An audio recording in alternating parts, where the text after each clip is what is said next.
The other thing is that, as somebody else pointed out, the ACA has had black members in the past and has some currently. We've been asked this with regard to other classifications as well. Why are there so few female outspoken atheists? Comparatively, I mean, we live in a population, at least in the United States, that's 51% or so, if it maybe higher, female. And yet, while our group was founded by a woman, Kathleen Johnson, I talked about before, the Military Association of Atheists and Freethinkers, woman, founded that organization, and yet seemingly out on the forefront or the most outspoken or identifiable among atheists seem to be males.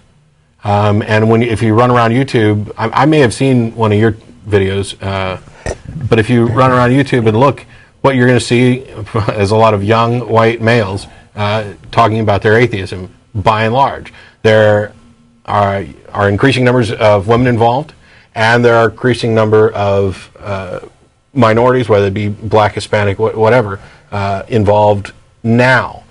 I think we're in this state of flux where it's really hard to measure anything, and we should just wait a while, let things play out, let people get a little bit more comfortable. As soon as more people are comfortable with saying, yeah, I don't believe, and I'm willing to say I don't believe, I think you kind of see the floodwaters in that direction, and you might find that there are a lot more atheists in a variety of communities where people wouldn't have suspected it, including working clergy members. Yeah. But. All right. Well, thank you. Sure. Thank you very much. Thanks for calling. That's something that Dan Dennett's been working on. He's got a couple of ministers who are atheists and anonymous. I heard his talk about that. Yeah, it's right. Asking, polling ministers, working ministers who are in fact actually atheists, and finding out what their experiences have been and why they are in the position they're in.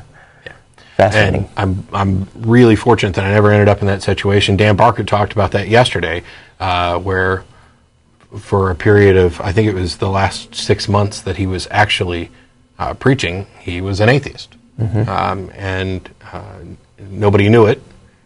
And by any standard, even though, after the fact it's easy for somebody else to say, oh, you were never a true Christian, by any recognizable standard, the guy was a true Christian, I was a true Christian. Half the people that have been on this show, by any standard, would have been true Christians. Now, whether or not they were gung-ho, Bible-thumping preachers or not is a different issue. It's a bit of kind of revisionist convenience to say, well, you're not a true Christian because you're not a Christian now, and no true Christian would ever not be a Christian. Okay, thanks. But if you had known the guy at the time, he identified as a Christian, was convinced that he was a true Christian, was baffled by those who weren't, and everybody who knew him would have considered him that as well. So it's an unfair kind of loophole that they're trying to create. It's like saying it's not only is it the no true Scotsman fallacy, but it's potentially worse because it's used so often. As a way, oh, well, he was never, was never really that. It's a way of dismissing a legitimate point, and that being that not everybody who sincerely believes something continues to believe it in the face of evidence to the contrary. We hear that all the time, and we also hear, strangely, from Christians who say they used to be atheists, and yet have not the slightest grasp of any of the, deeper thoughts on the subject that all of the atheists I know have gone through to reach that position. So, we're sort of put in the position of saying, well, you were not a true atheist, which we don't say. I mean, you don't have to understand any of the arguments to be an atheist, technically. But, boy, it apparently sure helps.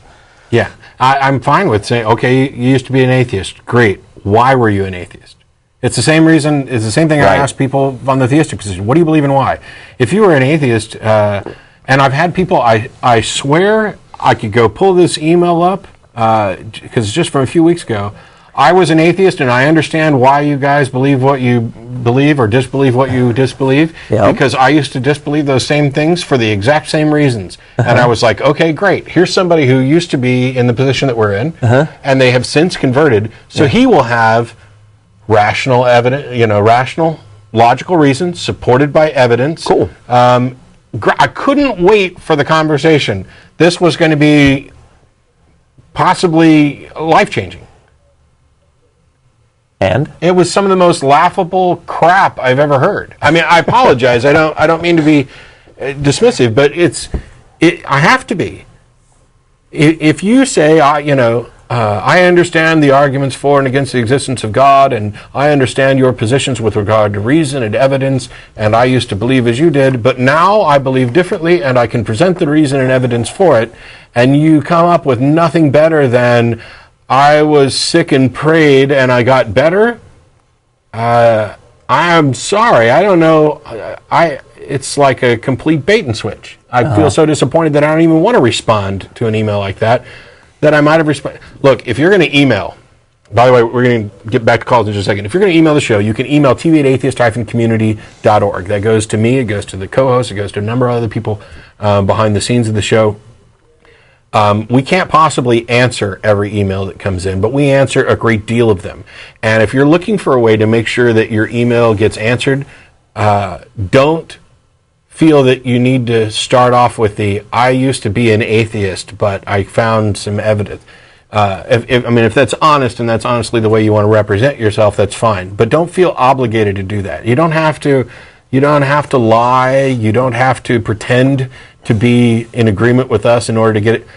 Matter of fact, the theistic emails that I receive that are in opposition to my positions, that attempt to present arguments unapologetically, unapologetically, those are the ones that are most likely to get an answer from me. The guys who are writing to say, hey, I got into a discussion with somebody and I didn't know what to say, or I really appreciate the show, those tend to take a back seat to somebody who sincerely wants to have a conversation about these issues because they believe something very different from what I believe, and we'd kind of like to find out why.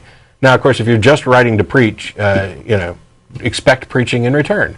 And if you're writing to have a conversation, we can have a conversation. But if you are just writing because you feel some obligation to witness to people and you want to get it off your chest without any actual conversation, just press delete instead of send, because we don't need our time wasted by that. Go witness to somebody else. We've got Nathan in Ashland. Yes.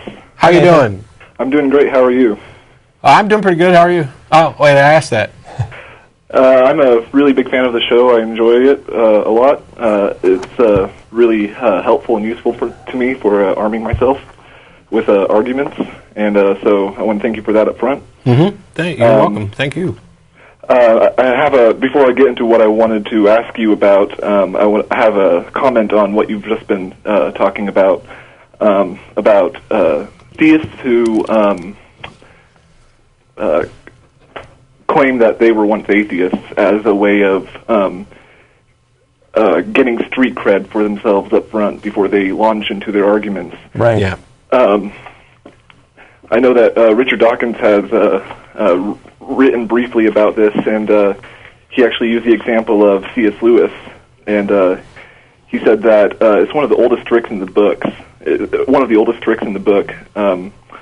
much favored by religious apologists, and he also said it serves to establish street cred up front, and he advised people to look out for it, and it illustrates for me the kind of double standard that theists use. On the one hand, they'll say, I was an atheist, and that will give them credibility for what they're going to say next. But on the other hand, when an atheist says they were once a true Christian, they don't want to accept that. Well, to be fair, some do and some don't. Right. I don't want to necessarily dump everybody in a bucket, but I'm with you. You're correct. Mm-hmm. It's the same kind of concept or the same principle that applies when theists, when arguing for a supernatural position, such as the resurrection or the virgin birth or whatever, they will, when there's no evidence no physical evidence to support their position, they'll appeal to the non-overlapping magisterium, and they'll say that even though there's no evidence to support our views, whether it be the resurrection or creationism or whatever, they'll say that, or the existence of God is probably the biggest example. They'll say, well, science can't touch God, science can't touch supernatural matters, and so no evidence to the contrary applies or is relevant to our arguments.